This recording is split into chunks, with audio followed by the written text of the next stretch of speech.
واقعہ چل رہا ہے غزوہ احد کا۔ غزوہ احد کے اندر مسلمانوں کو، جیسا کہ میں نے بتلایا کہ 70 صحابہ شہید ہوئے اس کے اندر۔ اس میں اللہ کے نبی صلی اللہ علیہ وسلم کے چاچا سید الشہداء حضرت حمزہ رضی اللہ تعالیٰ عنہ بھی شہید ہوئے تھے۔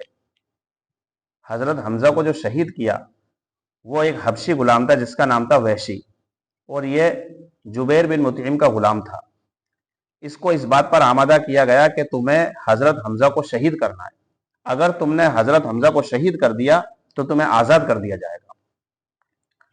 تو وہ ایک چٹان کی آڑ کے اندر بیٹھ گیا کہ جیسے حضرت حمزہ آئیں گے ان پر حملہ کر دوں گا۔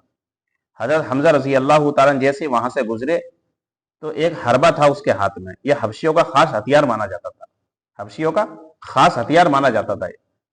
تو حربہ اس زور سے مارا حضرت حمزہ کے پیٹ سے آر پار ہو گیا۔ حضرت حمزہ بھی فوراً گھومے اور لڑنے کی کوشش کی، لیکن پیر لڑکھڑا گئے اور فوراً زمین پر گر پڑے۔ تو حضرت حمزہ جو ہے اس کے اندر شہید ہو گئے۔ ادھر اللہ کے نبی صلی اللہ علیہ وسلم نے حکم دیا کہ جہاں سے خالد بن ولید نے حملہ کیا پہاڑ کی جو ہے چٹان پہ سے، وہاں پر ہمیں چلنا چاہیے۔ تمام کے تمام صحابہ ادھر دوڑے۔ دشمنوں نے روکنا چاہا، حضرت ابوبکر صدیق، حضرت عمر، حضرت علی نے جو ہے ان کا مقابلہ کیا۔ دشمنوں کی ہمتیں پست ہو گئی اور وہ پیچھے ہٹنے لگے اور تلوار بازی کے بجائے فقرے بازی پر اتر آئے۔ ادھر مسلمان، ادھر قریش، بیچ میں آڑتی۔ تو ابو سفیان بولا محمد، تو ہمارے نبی صلی اللہ علیہ وسلم نے جو ہے فرمایا کہ جواب مت دو۔ پھر فرمایا ابو بکر، ہمارے نبی نے فرمایا کہ جواب مت دو۔ پھر کہا عمر، ہمارے نبی نے کہا جواب مت دو، یعنی جواب دینے سے ہمارے نبی نے انکار کر دیا کہ خاموش رہو۔ تو ابو سفیان بولا کہ سارے کے سارے مارے گئے؟ تو حضرت عمر رضی اللہ تعالیٰ تو بہادر تھے جیسا کہ ہمیں معلوم ہے۔ اب حضرت عمر سے جو ہے رہا نہیں گیا اور کہا کہ ہم سب کے سب زندہ ہیں، ہم مرے نہیں، یہ سب زندہ ہیں ہم۔ تو ابو سفیان بولا اعلو حبل، اعلو حبل، یہ حبل ان کا ایک بت تھا، ان کا معبود تھا، ان کا خدا تھا۔ اس کا مطلب ہے اعلو حبل کا کہ اے حبل تو بلند رہے، تو اونچا رہے۔ تو اللہ کے نبی صلی اللہ علیہ وسلم نے فرمایا کہ تم اب جواب دو، اللہ اعلی و اجل، کہ اللہ بلند ہے اور بڑا ہے۔ پھر ابو سفیان بولا لنا العزا ولا عزا لکم، کہ ہمارے پاس تو عزا ہے، تمہارے پاس عزا نہیں ہے۔ عزا یہ بھی ایک بت تھا، معبود تھا ان کا۔ اللہ کے نبی صلی اللہ علیہ وسلم نے فرمایا تم جواب دو اللہ مولانا ولا مولا لکم، کہ اللہ ہمارا مددگار ہے، تمہارا کوئی مددگار نہیں ہے۔ تمہارے پاس عزا ہے تو ہمارے پاس کون ہے؟ اللہ ہے۔ تمہارے پاس عزا کی اگر تم سمجھتے ہو کہ عزا کی مدد ہے تمہارے ساتھ، تو ہمارے ساتھ کس کی مدد ہے؟ اللہ کی مدد ہے۔ خیر، اس کے اندر جو ہے مسلمانوں کو شکست ہوئی، اور قریش کی جو عورتیں تھیں انہوں نے یہ ناپاک حرکت کی کہ جتنے بھی شہید تھے ان کے ناک آنکھ سب کاٹ لیے گئے اور ان کو ایک دھاگے کے اندر پرو کر گلے کے اندر ہار بنا دیا۔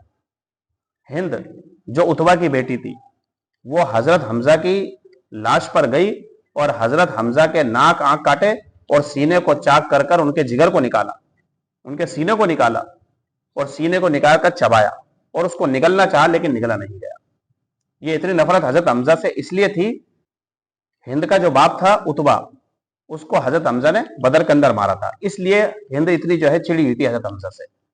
خیر، اس کے علاوہ جب یہ خبر مدینہ کے اندر پہنچی تو اللہ کے نبی صلی اللہ علیہ وسلم سے محبت کرنے والے اللہ کے نبی کے شہدائی، آپ کے چاہنے والے دوڑے ہوئے جو ہے مدینے سے آ گئے، کیونکہ یہ خبر اللہ کے نبی کی جھوٹی خبر وفات کی پہنچ چکی تھی مدینے کے اندر، اور صحابہ اکرام کی شہادت کی اور زخمیوں کی خبر پہنچ چکی تھی۔ تو تمام کے تمام مرد اور عورتیں جو ہے مدینے سے دوڑتے ہوئے آ گئے۔ عورتوں نے بڑی خدمت کی۔ حضرت فاطمہ الزہرا رضی اللہ تعالیٰ عنہا اللہ کے نبی صلی اللہ علیہ وسلم کے مبارک چہرے سے اور منہ سے جو ہے خون کو صاف کر رہی ہے۔ حضرت عائشہ رضی اللہ تعالیٰ عنہا، حضرت ام سلیم، حضرت ام سلیت مشکیزے پر پانی بھر بھر کر زخمیوں کو پانی پلا رہی ہے۔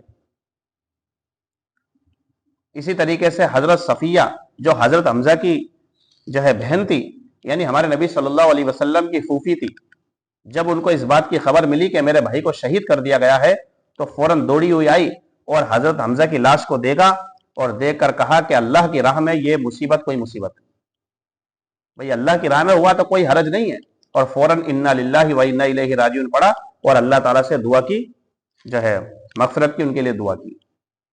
کہ اللہ تعالیٰ حضرت حمزہ کو کیا کر دے؟ معاف کر دے اور ان کی مغفرت فرما دے۔ اسی طریقے سے ایک انصاری عورت تھی، ان کے شوہر، بھائی، بیٹے سارے کے سارے غزوہ احد کے اندر شہید ہو گئے۔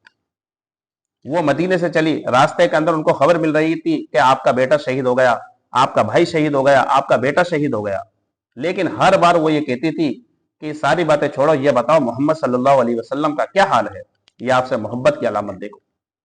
باپ شہید ہو گیا، بیٹا بھی شہید ہو گیا، شوہر شہید ہو گیا، لیکن کیا کہہ رہی ہے کہ اللہ کے نبی صلی اللہ علیہ وسلم کا کیا حال ہے، مجھے تو یہ بتلا دو۔ اللہ کے نبی صلی اللہ علیہ وسلم کے پاس گئی، آپ کی زیارت کی اور فرمایا اللہ کے نبی صلی اللہ علیہ وسلم کو دیکھنے کے بعد اب کوئی مصیبت نہیں، یعنی اگر یہ سارے کے سارے شہید ہو گئے تو مجھے کوئی پریشانی کی بات نہیں ہے، لیکن پیارے نبی صلی اللہ علیہ وسلم حیات ہے، زندہ ہے، یہ اس سے بڑھ کر ہمارے لیے کوئی خوشی کی بات نہیں۔ خیر، جنگ کا لازمی نتیجہ یہی تھا کہ مسلمانوں کو اس کے اندر شکست ہوئی، 70 صحابہ شہید ہوئے اور قریش کے 22 یا 23 آدمی قریش کے بھی مارے گئے۔ قریش جو ہے ترانے گاتے ہوئے لوٹ رہے تھے۔ اللہ کے نبی صلی اللہ علیہ وسلم نے جو ہے کفن دفن کا انتظام شروع کر دیا۔ اب ظاہر بات ہے وقت کی قلت، مسلمان پریشان حال، تھکے ماندہ، اور اس بات کا خطرہ کہ اگر ایک ایک کی قبر کھودی جائے گی تو کتنا ٹائم لگے گا، اور یہ حالت تھی افلاس کی کہ مسلمانوں پر جو ہے کفن پورا بھی نہیں تھا۔ حضرت مصعب ابن عمیر کتنے مشہور صحابی ہیں، اس غزوے کے اندر شہید ہوئے تھے اور مسلمانوں کے علم بردار تھے۔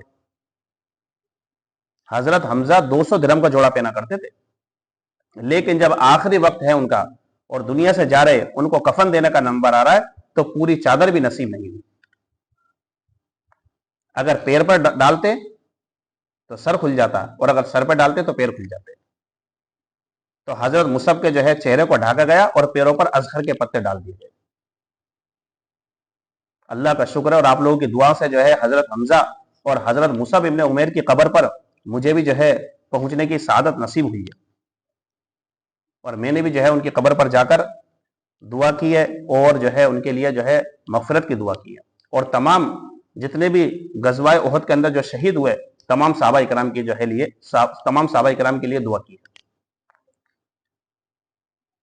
خیر، تو جب قبر کھودی گئی تو جس کو قرآن سب سے اچھا یاد تھا ان کو مقدم رکھا گیا، اس کے بعد تمام کے تمام لوگوں کو جو ہے جلدی جلدی دفن کر دیا گیا۔ ظاہر بات ہے جو شہید ہوتا ہے ان کو غسل نہیں دیا جاتا، اس لیے سارے کے ساروں کو بغیر غسل کے دفن کر دیا گیا۔ تو یہ غزوہ احد کا واقعہ تھا۔ مسلمانوں کو اس کے اندر جو ہے شکست ہوئی ہے ایک غلطی کی وجہ سے، ویسے جو ہے مسلمان تمام غزوات کے اندر جو ہے کامیاب ہوئے، صرف اس کے اندر اللہ کے نبی صلی اللہ علیہ وسلم کی بات کو نہیں مانا، اس وجہ سے مسلمانوں کو ہار ہوئی ہے۔ تو یہ مختصر واقعہ جس کو میں نے آپ کے سامنے بیان کیا ہے، تمام کا تمام واقعہ قرآن کریم کے اندر تفصیل سے موجود ہے۔